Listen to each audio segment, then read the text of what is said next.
Okay, I said I'll give you one old school idea for women and one old school idea for men. And you know, anytime a modern person hears an idea that is old school, say, well, old school ideas will shake your mind, shake your thinking, shake your paradigm, and make you a bit uncomfortable, a bit uneasy, until you either adjust to accept it or adjust to reject it. Some old school, the reason why they are called old school is because it sounds unreasonable, it sounds unfair, it sounds unheard of, it sounds unacceptable in this modern age. That's why we call it old school. So if you're a modern school thinking person in marriage and you hear the old school thinking in marriage,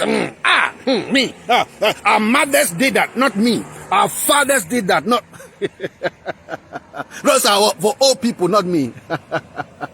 Well, okay, so one old school idea for wives, one old school idea for women in marriage. Do you remember in the book of 1 Peter chapter 3, the Bible says that Abraham's wife Sarah called her husband Abraham my Lord? Yes. See the reaction coming? You see the reaction? Go read the book of 1 Peter chapter 3. It talks about marriage. And talks about how wives, among other things, wives must respect their husbands, reverence their husbands. And he said, as the old women, as the old school women, as our mothers, like Sarah, give an example of Sarah, how Sarah called her husband Lord, called Abraham my Lord. And somebody say, me call my husband Lord, is he Lord? How can I call my husband Lord? So right now, I've lost somebody. I've lost a lady right now. I've lost her mind. I've lost her totally. Just for saying that Sarah, or making reference to the fact that Bible says that Sarah, that didn't say it. Bible says Sarah, Abraham's wife, called her husband Abraham my Lord. 1 Peter chapter 3. Just by saying that, making reference to this old school Bible text. I've lost a young lady right now. Lost her big time. But don't be lost yet. Please, let me find you. Let's find each other and let's continue. I'm sure you get the understanding. When he says, Sarah called her husband Abraham my Lord, it doesn't mean you must begin calling your husband my Lord in the house. It doesn't mean you should call it literally my Lord. Yes, my Lord. Yes, if you want to, that's fine. But it doesn't mean, Bible says that now begin to call your husband my Lord. Now, I know some African men, if you start calling them that, it's the beginning of dominion and domination and control and subjugation of you. So, don't get it twisted. The principle God is talking about, that is old school, is that women, wives, learn to reverence your husband. Reverence.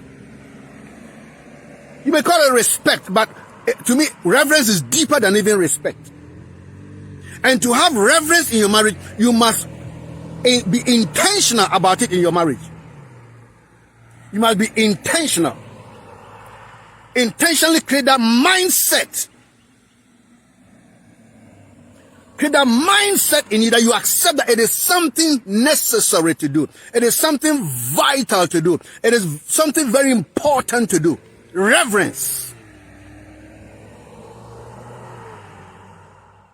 It didn't say go and call your husband my Lord, my Lord, my Lord, and you bow my Lord. No. It means have the mindset, have the attitude of reverence in you. Not just on your mouth, but in your heart, in your mind.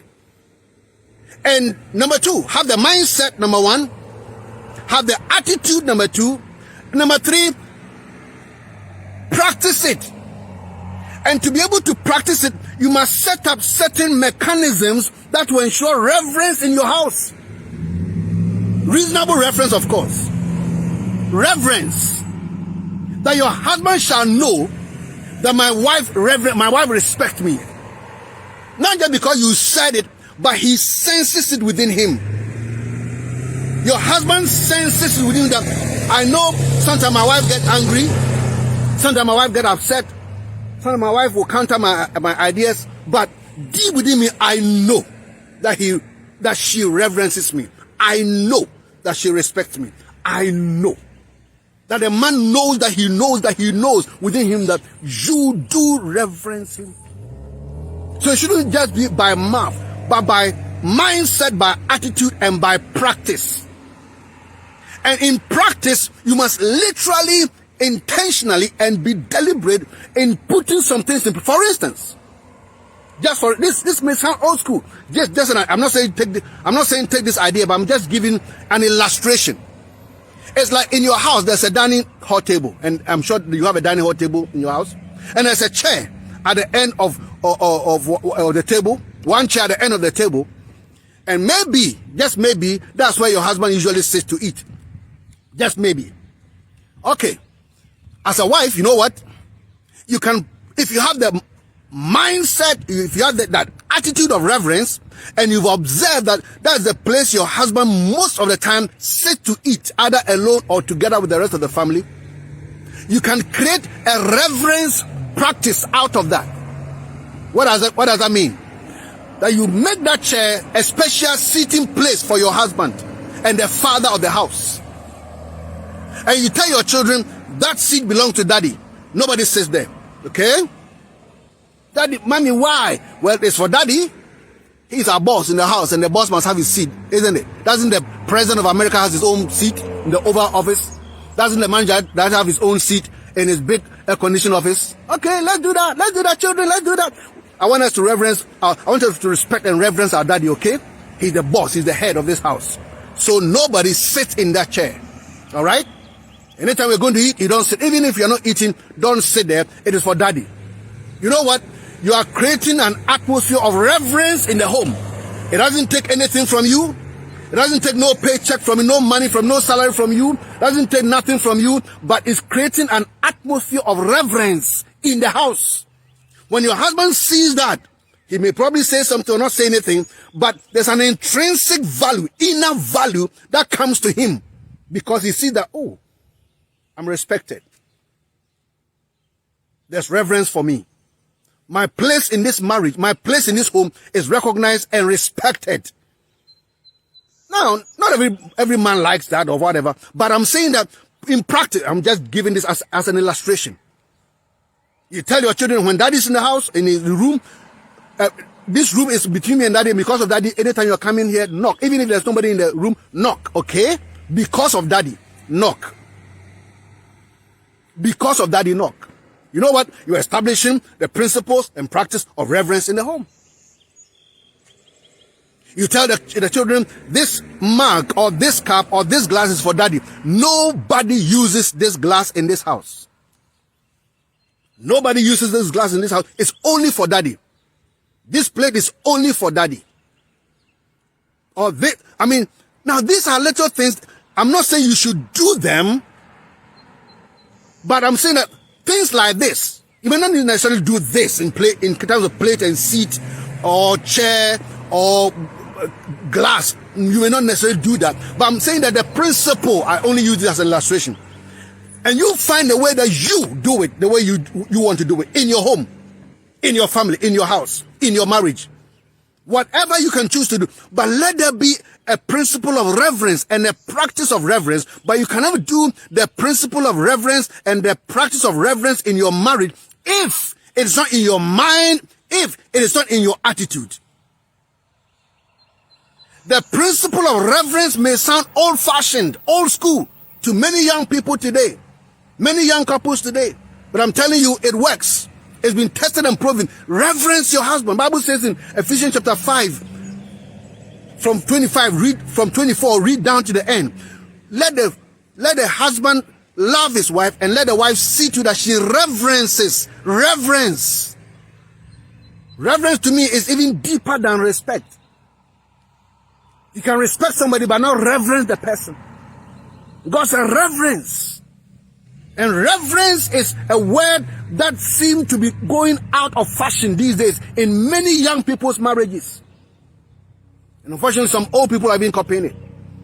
Many young people don't see why they should reverence a man who is their husband, their classmate, or they earn more income than the man. So why should I reverence him? If he wants me to reverence him, then he must bring the money. He must give me this.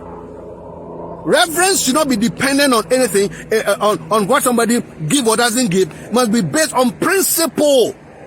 If it's in you, you practice it regardless. And the power, reverence has a power to respond in a very positive way that only God can understand.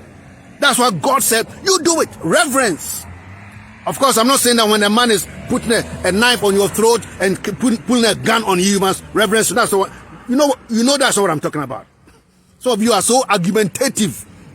Some of you are so argumentative. If the man is going to kill me, should I reverence him? You know that is not what I'm talking about. So your argument spirit is the problem.